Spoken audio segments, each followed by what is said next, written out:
Allah yang hidup dan berhala-berhala. Yeremia 10 ayat 1-16. Dengarlah firman yang disampaikan Tuhan kepadamu, hai kaum Israel. Beginilah firman Tuhan. Janganlah biasakan dirimu dengan tingkah langkah bangsa-bangsa. Janganlah gentar terhadap tanda-tanda di langit, sekalipun bangsa-bangsa gentar terhadapnya. Sebab yang disegani bangsa-bangsa adalah kesia-siaan. Bukankah berhala itu pohon kayu yang ditebang orang dari hutan, yang dikerjakan dengan pahat oleh tangan tukang kayu? Orang memperindahnya dengan emas dan perak. Orang memperkuatnya dengan paku dan palu, supaya jangan goyang. Berhala itu sama seperti orang-orangan di kebun mentimun. Tidak dapat berbicara. Orang harus mengangkatnya sebab tidak dapat melangkah. Janganlah takut kepadanya, sebab berhala itu tidak dapat berbuat jahat, dan berbuat baik pun tidak dapat. Tidak ada yang sama seperti Engkau ya Tuhan. Engkau besar dan namamu besar oleh keperkasaan. Siapakah yang tidak takut kepadamu, ya Raja bangsa-bangsa? Sungguh, kepadamulah seharusnya sikap yang demikian. Sebab di antara semua orang bijaksana dari bangsa-bangsa, dan di antara raja-raja, mereka tidak ada yang sama seperti Engkau. Berhala itu semuanya bodoh dan dungu. Petunjuk dewa itu sia-sia, karena ia hanya kayu belaka. Perak kepingan dibawa dari Tarsis, dan emas dari Ufas. Berhala itu buatan tukang dan buatan tangan pandai emas. Pakaiannya dari kain ungu tua dan kain ungu muda. Semuanya buatan orang-orang ahli. Tetapi Tuhan adalah Allah yang benar. Dialah Allah yang hidup dan Raja yang kekal. Bumi goncang karena murkanya, dan bangsa-bangsa tidak tahan akan geramnya. Beginilah harus kamu katakan kepada mereka, para Allah yang tidak menjadikan langit dan bumi akan lenyap dari bumi dan dari kolong langit ini. Tuhanlah yang menjadikan bumi dengan kekuatannya, yang menegakkan dunia dengan kebijaksanaannya, dan yang membentangkan langit dengan akal budinya. Apabila ia memperdengarkan suaranya, menderulah bunyi air di langit. Ia menaikkan kabut awan dari ujung bumi. Ia membuat kilat serta dengan hujan, dan mengeluarkan angin dari perbendaharaannya. Setiap manusia ternyata bodoh, tidak berpengetahuan, dan setiap pandai emas menjadi malu karena patung buatannya. Sebab patung tuangannya itu adalah tipu, tidak ada nyawa di dalamnya. Semuanya adalah kesia-siaan, pekerjaan yang menjadi buah ejekan, dan yang akan binasa pada waktu dihukum. Tidaklah begitu dia yang menjadi bagian Yakub, sebab dialah yang membentuk segala-galanya. Dan Israel adalah suku miliknya, namanya ialah Tuhan semesta alam. Yehuda menjadi sunyi sepi. Yeremia 10 ayat 17-25. Angkutlah barang-barangmu dari negeri ini, hai orang-orang yang berada dalam pengepungan. Sebab beginilah firman Tuhan, sesungguhnya sekali ini aku akan melemparkan penduduk negeri ini, dan aku akan menyesakkan mereka, supaya mereka merasakannya. Celakalah aku karena penyakitku, lukaku tidak tersembuhkan. Aku berpikir, inilah suatu kepedihan yang harus kutanggung. Kemahku sudah rusak, dan semua talinya sudah putus. Anak-anakku telah pergi daripadaku, tidak ada lagi yang mendirikan kemahku, dan yang membentangkan tendaku. Sungguh, gembala-gembala sudah menjadi bodoh, mereka tidak menanyakan petunjuk Tuhan.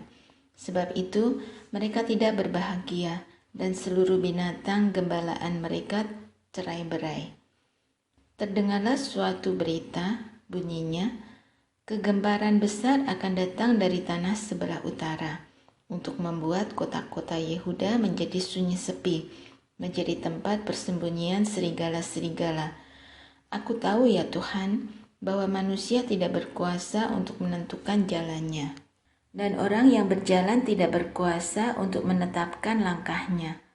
Hajarlah aku ya Tuhan, tetapi dengan selayaknya, jangan dengan murkamu, supaya aku jangan kau binasakan.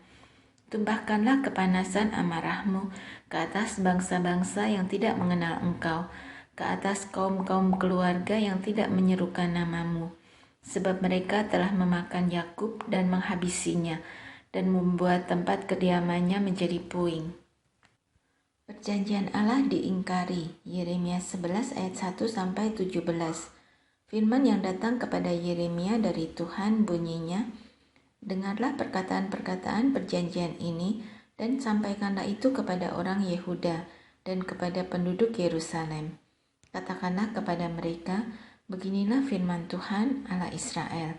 Terkutuklah orang yang tidak mendengarkan perkataan-perkataan perjanjian ini, yang telah kuperintahkan kepada nenek moyangmu pada waktu mereka kubawa keluar dari tanah Mesir, dari dapur peleburan besi, dengan berfirman, dengarkanlah suaraku dan lakukanlah segala apa yang kuperintahkan kepadamu, maka kamu akan menjadi umatku dan aku akan menjadi Allahmu, sehingga aku dapat menepati sumpah yang telah kuikrarkan kepada nenek moyangmu, untuk memberikan kepada mereka tanah yang berlimpah-limpah susu dan madunya, seperti halnya pada waktu ini.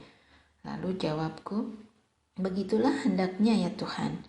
Berfirmanlah Tuhan kepadaku, serukanlah segala perkataan ini di kota-kota Yehuda dan di jalan-jalan Yerusalem, dengan mengatakan, dengarkanlah perkataan-perkataan perjanjian ini dan lakukanlah itu. Sebab aku sungguh-sungguh memperingatkan nenek moyangmu pada waktu aku menuntun mereka keluar dari tanah Mesir. Sampai kepada waktu ini, aku memperingatkan mereka terus-menerus. Dengarkanlah suaraku. Tetapi mereka tidak mau mendengarkan ataupun memperhatikannya, melainkan mereka masing-masing mengikuti kedegilan hatinya yang jahat. Maka aku telah mendatangkan ke atas mereka segala perkataan perjanjian ini, yang telah kuperintahkan dipegang, tetapi mereka tidak memegangnya. Berfirmanlah Tuhan kepadaku, telah terdapat persepakatan jahat di antara orang Yehuda dan penduduk Yerusalem. Mereka sudah jatuh kembali kepada kesalahan nenek moyang mereka yang dahulu telah menolak mendengarkan firman-Ku. Mereka mengikuti Allah lain dan beribadah kepadanya. Kaum Israel dan kaum Yehuda telah mengingkari perjanjian-Ku yang telah kuikat dengan nenek moyang mereka. Sebab itu, beginilah firman Tuhan. Sesungguhnya, aku mendatangkan ke atas mereka malapetaka yang tidak dapat mereka hindari. Dan apabila mereka berseru-seru kepadaku, maka aku tidak akan mendengarkan mereka. Dan biarpun kota-kota Yehuda dan penduduk Yerusalem pergi berseru-seru kepada para Allah yang mereka sembah dengan korban bakaran, tetapi Allah itu sama sekali tidak dapat menolong mereka pada waktu mereka ditimpa malapetaka. Sebab seperti banyaknya kotamu, demikian banyaknya para allahmu, hai Yehuda, dan seperti banyaknya jalan di Yerusalem, demikian banyaknya misbah yang kamu dirikan untuk membakar korban kepada Baal. Adapun engkau, janganlah engkau berdoa untuk bangsa ini, dan janganlah naikkan permohonan dan doa untuk mereka, sebab aku tidak akan mendengarkan pada waktu mereka berseru kepadaku, karena malapetaka mereka. Apakah lagi urusan kekasihku di dalam rumahku? Bukankah ia sudah melaksanakan rancangan-rancangan yang jahat? Dapatkah nasar-nasar dan daging yang suci melewatkan malapetaka daripadamu, sehingga kemudian engkau dapat beria-ria? Pohon zaitun yang rimbun, elok dipandang mata, pernah Tuhan menamai engkau. Tetapi dengan bunyi keributan yang besar, ia menyalakan api pada daun-daunnya, sehingga ranting-rantingnya terbakar. Tuhan semesta alam yang telah membuat engkau tumbuh, telah menentukan malapetaka atasmu, karena kejahatan yang telah dilakukan oleh kaum Israel dan kaum Yehuda, untuk menimbulkan sakit hatiku, dengan membakar korban kepada Baal. Nyawa Yeremia terancam di Anatot. Yeremia 11 ayat 18-23. Tuhan memberitahukan hal itu kepadaku, maka aku mengetahuinya. Pada waktu itu engkau, Tuhan, memperlihatkan perbuatan mereka kepadaku. Tetapi aku dulu seperti anak domba jinak yang dibawa untuk disembelih. Aku tidak tahu bahwa mereka mengadakan persepakatan jahat terhadap aku. Marilah kita binasakan pohon ini dengan buah-buahnya. Marilah kita melenyapkannya dari negeri orang-orang yang hidup, sehingga namanya tidak diingat orang lagi. Tetapi Tuhan semesta alam yang menghakimi dengan adil, yang menguji batin dan hati, biarlah aku melihat pembalasanmu terhadap mereka, sebab kepadamulah kuserahkan perkaraku. Sebab itu beginilah firman Tuhan tentang orang-orang Anatot yang ingin mencabut nyawaku dengan mengatakan, janganlah berbuat demi nama Tuhan, supaya jangan engkau mati oleh tangan kami. Sebab itu beginilah firman Tuhan semesta alam, sesungguhnya aku akan menghukum mereka, pemuda-pemuda mereka akan mati oleh pedang, anak-anak mereka yang laki-laki dan perempuan akan habis mati kelaparan. Tidak ada yang tinggal hidup di antara mereka, sebab aku akan mendatangkan malapetaka kepada orang-orang Anatot pada tahun hukuman mereka. Keluhan Yeremia dan jawab Allah. Yeremia 12 ayat 1-17. Engkau memang benar ya Tuhan, bila mana aku berbantah dengan Engkau, tetapi aku mau berbicara dengan Engkau tentang keadilan. Mengapakah mujur hidup orang-orang fasik, sentosa semua orang yang berlaku tidak setia. Engkau membuat mereka tumbuh dan mereka pun juga berakar. Mereka tumbuh subur dan menghasilkan buah juga. Memang selalu Engkau di mulut mereka, tetapi jauh dari hati mereka. Ya Tuhan, Engkau mengenal aku, Engkau melihat aku, dan Engkau menguji bagaimana hatiku terhadap Engkau. Tariklah mereka keluar seperti domba-domba sembelihan, dan khususkanlah mereka untuk hari penyembelihan. Berapa lama lagi negeri ini menjadi kering, dan rumput di segenap padang menjadi layu, karena kejahatan penduduknya, binatang-binatang dan burung-burung habis lenyap. Sebab mereka telah mengira ia tidak akan melihat tingkah langkah kita. Jika engkau telah berlari dengan orang berjalan kaki, dan engkau telah dilelahkan, bagaimanakah engkau hendak berpacu melawan kuda? Dan jika di negeri yang damai engkau tidak merasa tentram, apakah yang akan engkau perbuat di hutan belukar sungai Yordan? Sebab saudara-saudaramu dan kaum keluargamu, mereka sendiri juga berbuat khianat terhadap engkau. Mereka juga bersama-sama di belakangmu. Janganlah percaya kepada mereka, sekalipun mereka berkata manis kepadamu. Aku telah meninggalkan kediamanku, telah membuangkan negeri milikku. Aku telah menyerahkan buah hatiku ke dalam tangan musuhnya.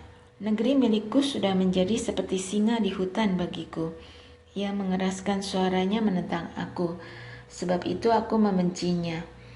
Negeri milikku sudah menjadi seperti burung belang bagiku, burung-burung buas mengerumuninya. Ayo, kumpulkanlah segala binatang di padang, bawalah untuk menghabiskannya. Banyak gembala telah merusakkan kebun anggurku, memijak-mijak tanahku, dan membuat tanah kedambaanku menjadi padang gurun yang sunyi sepi. Ya, mereka telah membuatnya sunyi sepi tanah itu, berkabung di hadapanku. Sunyi sepi sekarang segenap negeri itu, tetapi tidak ada orang yang memperhatikannya. Para pembinasa telah datang, melintasi segala bukit gumpal di padang gurun, sebab pedang Tuhan mengamuk makan dari ujung negeri yang satu ke ujung lain.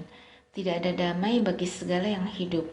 Mereka telah menabur gandum, tetapi yang dituai adalah semak duri. Mereka telah bersusah payah, tetapi usaha mereka tidak berguna. Mereka malu karena hasil yang diperoleh mereka akibat dari murka Tuhan yang menyala-nyala. Beginilah firman Tuhan mengenai sekalian tetanggaku yang jahat, yang telah mengusik negeri yang telah kuberikan kepada milik pusaka kepada umatku Israel, bahwasanya aku akan mencabut mereka dari tanah mereka, dan aku mencabut kaum Yehuda dari tengah-tengah mereka. Tetapi setelah aku mencabut mereka, maka aku akan menyayangi mereka kembali.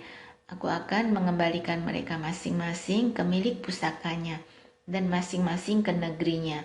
Dan jika mereka sungguh-sungguh belajar cara hidup umatku, sehingga bersumpah demi namaku, demi Tuhan yang hidup, seperti tadinya mereka mengajar umatku untuk bersumpah demi Baal, maka mereka akan dibangun di tengah-tengah umatku. Tetapi jika mereka tidak mau mendengarkan, maka aku akan sungguh-sungguh mencabut dan membinasakan bangsa yang demikian. Demikianlah firman Tuhan. Ikat pinggang yang menjadi lapuk. Yeremia 13 ayat 1-11. Beginilah firman Tuhan kepadaku. Pergilah membeli ikat pinggang lenan. Ikatkanlah itu pada pinggangmu, tetapi jangan kau celupkan ke dalam air.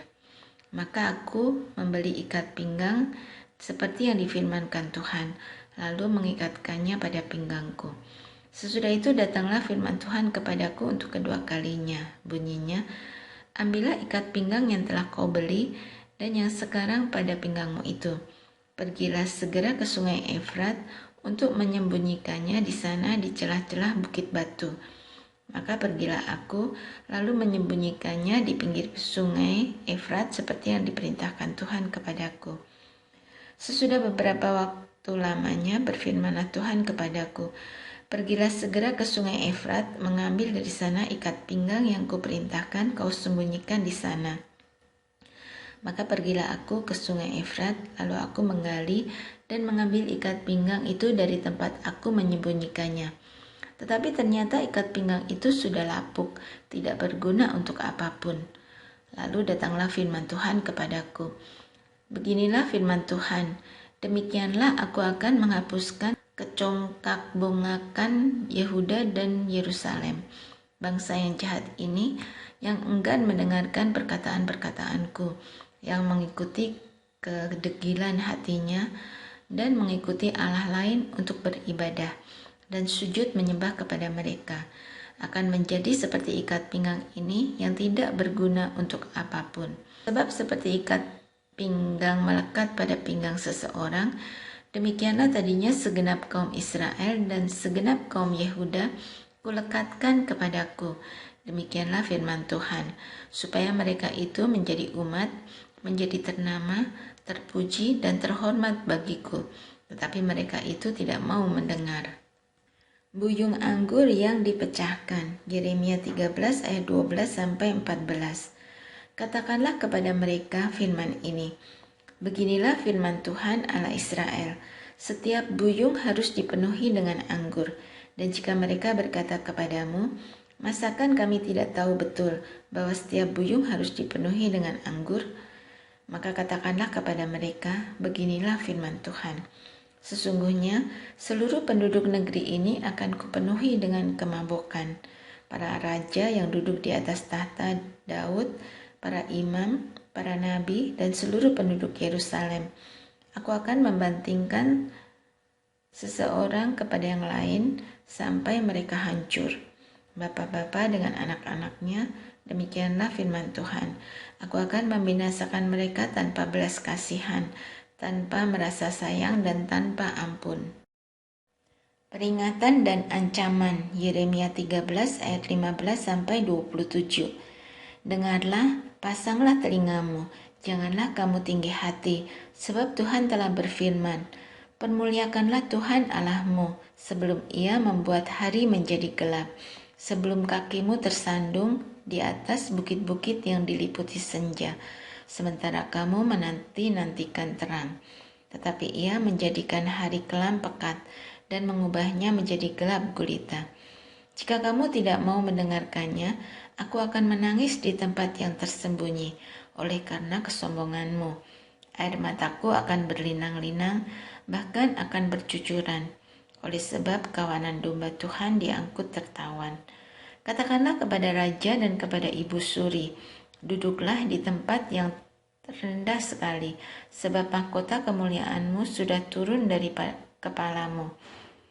Kota-kota tanah Negeb sudah ditutup gerbangnya, dan tidak ada seorang pun yang membukanya. Segenap Yehuda sudah diangkut ke dalam pembuangan, seluruhnya.